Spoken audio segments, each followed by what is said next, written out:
A. Reaksi masyarakat Riau terhadap penduduk Jepang. 1. Penderitaan Romusa dan masyarakat Riau. Tahun 1942, Jepang telah menduduki beberapa negara di kawasan Pasifik. Untuk memperkuat pertahanan mereka di negara yang telah diduduki Jepang, mereka membuka jalan kereta api. Di daerah Riau, Jepang membuka jalan kereta api antara Muaro Sijunjung sampai Pekanbaru, pembuatan jalan darat dari Medan ke Pasir Pengarayan, pembuatan lapangan terbang Simpang 3 Pekanbaru, dan pembuatan jembatan rantau berangin. Sikap rakyat terhadap Jepang. Jepang dianggap sebagai penyelamat masyarakat dari penjajahan Belanda, yang mana awalnya sangat ramah tamah dan baik terhadap rakyat Indonesia seperti sambutan rakyat Kampar dan Indragiri Hulu. Tokoh-tokoh masyarakat yang mengkoordinir sambutan di Indragiri Hulu adalah Abu Bakar Abduh, Toha Hanafi, dan Jusih. Keadaan itu berubah setelah Jepang menduduki semua wilayah Riau, sedangkan kekuasaan sultan dan raja-raja diperlakukan sebagai pengemuka masyarakat biasa. Akibat tindakan Jepang yang sewenang-wenang itu, rasa simpati berubah membenci Jepang. Bahkan ada yang melakukan perlawanan, baik melalui dakwah maupun alat senjata. Alasannya Jepang orang kafir dan semua perbuatan yang zalim harus ditantang karena tidak sesuai dengan ajaran Islam. Di Kampar, masyarakat mengingkari perintah Jepang untuk tidak membayar pajak dan melanggar peraturan Jepang. Mengingat saluran politik tidak dapat lagi dilakukan, maka dipakai jalur dakwah dan pendidikan agama sebagai basis perjuangan. A. Pembangunan pendudukan Jepang. Pembuatan jalan kereta api Muaro Sijunjung sampai Pekanbaru, menurut ahli militer Jepang, mempunyai arti penting dan jangkauan yang strategis untuk memperkuat pertahanan di wilayah yang mereka duduki. Disebut strategis karena di daerah Riau terdapat pelabuhan samudera di Dumai dan Sungai Siak. Di daerah Riau juga didapat tambang minyak bumi. B. Usaha mendapatkan tenaga kerja. Pekerjaan yang banyak itu akan menuntut tenaga kerja yang banyak, perlunya tenaga ahli, dan tersedianya peralatan. Hal inilah yang menjadi masalah yang berat bagi Jepang. Penduduk Riau sangat kurang. Diperkirakan penduduk Riau tahun 1942 sampai 1945 rata-rata lebih kurang 10 jiwa per kilometer persegi. Sebagian besar daerah yang akan dilewati rel kereta api itu berpenduduk yang jarang. Bila dikerjakan oleh penduduk daerah dari Lubuk Ambacang ke Pekanbaru, maka akan mewajibkan seluruh penduduk laki-laki antara umur 16 sampai 45 tahun, dan tenaga kerja dari tempat ini pun jauh dari mencukupi kebutuhan. Sementara Jepang mengintensifkan penanaman bahan makanan. Bila penduduk harus mengerjakan jalan, maka pertanian tidak dapat dilaksanakan.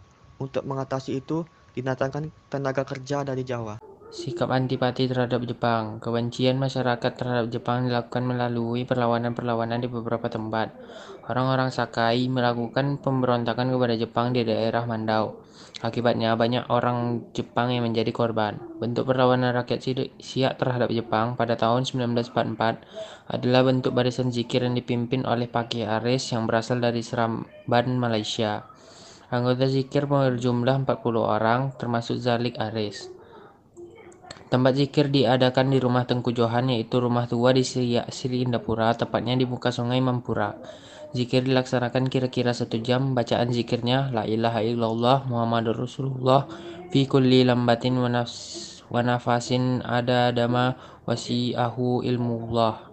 Setelah mereka berzikir, Tuan Paki Aris melepaskan ikan tapah yang cukup besar ke sungai Siak. Waktu melepaskan ikan tersebut, Tuan Paki mengucapkan ikan tapah ini dilepas untuk kemerdekaan Indonesia. Setelah itu, dilepaskan lagi ikan tapah yang kedua agak kecil dari ikan tapah yang sebelumnya. Waktu melepaskan ikan kedua, Tuan Paki mengucapkan ikan ini dilepas untuk kemerdekaan Malaysia. Dalam hal ini, perlawanan dilaksanakan melalui perjuangan batin.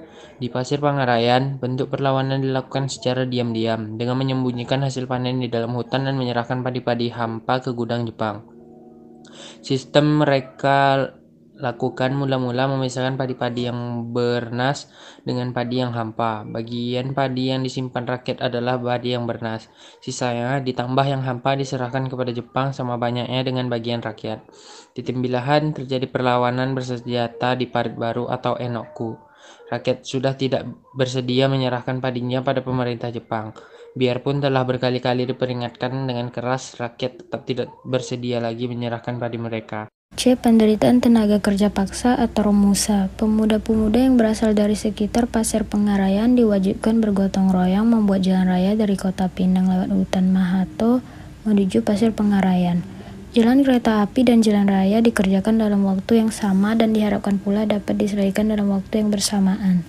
Jepang memaksa mereka bekerja siang dan malam, sementara itu makanan yang mereka terima sangat sedikit. Mereka diberi beras ala kadarnya, akibatnya mereka kekurangan makanan. Pemondokan dan lingkungan tidak baik saat mereka bekerja diawasi Jepang secara ketat, setiap saat selalu diabsen dan apalagi malas dipukul, ditendang dan disiksa, tidak ada istilahnya teriknya panas atau hujan. Mereka harus bekerja keras, ada kalanya jalan kereta api melewati rawa-rawa, namun rawa-rawa yang luas itu harus ditimbun dengan tanah. Bagaimanapun, jalan kereta api harus dapat disiapkan. Pekerjaan berat saat pembuatan jalan kereta api yaitu 1. Menggali tanah-tanah bukit untuk menimbun bahagian jalan rel yang berawa-rawa tempat yang rendah dari ujung jalan atau di pangkal jalan. Yang kedua ada mengangkat kayu-kayu untuk bantalan rel dan jembatan. Yang ketiga mengangkut besi-besi rel. D. Penderitaan rakyat Riau. Penderitaan tidak hanya dirasakan oleh tenaga kerja paksa saja, juga terjadi pada rakyat Riau lainnya yang tidak ikut bekerja pembangunan Jepang. Laki-laki, wanita, anak-anak merasakan penderitaan selama pendudukan Jepang akibat kekurangan makanan, pakaian, dan kebutuhan hidup sehari-hari lainnya. Kehidupan sosial ekonomi penduduk menjadi terganggu karena karet tidak laku di pasaran. Maka Jepang memerintahkan pohon-pohon karet rakyat supaya ditebang dan diganti dengan tanaman padi dan tanaman muda.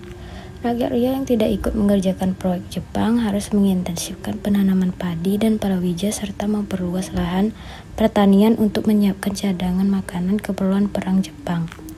Selesai panen, sebagian besar dari hasilnya harus diserahkan kepada pemerintah Jepang, demikian juga hasil ternak. Selain itu, di setiap perkarangan rumah penduduk diperintahkan pula supaya menanam pohon jarak. Kehidupan rakyat semakin lama semakin parah. Banyak penduduk daerah Kampar yang kelaparan. Sebagai pengganti makan pokok, banyak pula yang makan gadung, keladi, ubi atau kulit ubi dan sebagainya. Begitu juga di Kuantan, kehidupan masyarakat sangat sulit. Makanan yang dikonsumsi sukar didapat, bahkan rakyat makan ubi dan gadung. Jepang kurang peduli mengenai kebutuhan hidup masyarakat. B. Situasi menjelang kemerdekaan. Pertama, Jepang mengambil hati rakyat. Situasi Jepang dalam Perang Pasifik makin mundur. Sekutu dapat mengalahkan Jepang di semua front. Gerakan ofensif yang semula dapat mengalahkan tentara sekutu berubah menjadi defensif. Gerakan ofensif berpindah ke pihak sekutu. Dalam keadaan semakin genting, Jepang berusaha mencari dukungan dan bantuan dari rakyat Indonesia. Begitu juga dengan tentara Jepang yang ada di daerah Riau. Di Indragiri, Jepang membujuk Sultan agar bersedia membantu dan bekerja sama untuk melawan tentara sekutu. Jepang mulai mendekati pemimpin dan rakyat Indragiri Hulu agar membantu mereka dalam perang melawan sekutu. Dengan berbagai bujukan agar rakyat simpati, ternyata rakyat Indragiri Hulu tidak tertarik lagi kepada Jepang. Jepang menggunakan taktik pendekatan yang sangat simpatik, yaitu dengan cara apabila mereka dipercaya akan diangkat menjadi junsa atau polisi, diberi gaji dan diistimewakan. Orang-orang inilah yang digunakan Jepang untuk memungut pajak, merampas, dan memeras hasil pertanian rakyat.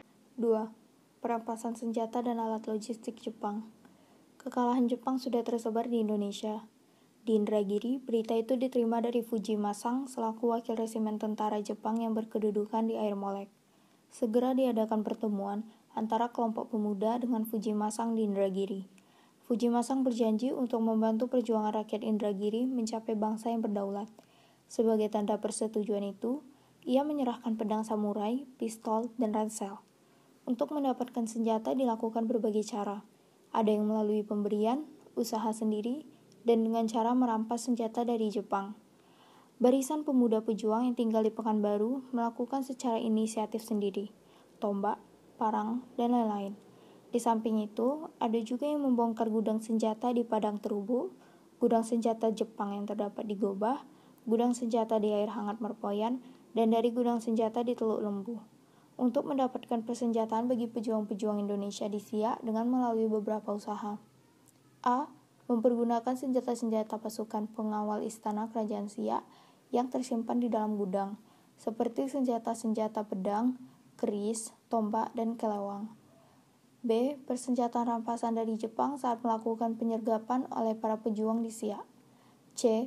Senjata yang didapat dari Jepang akibat rasa simpati terhadap perjuangan rakyat Siak. Dan D. Hasil penyelam pancingan terhadap senjata Jepang yang dibuang ke Sungai Siak.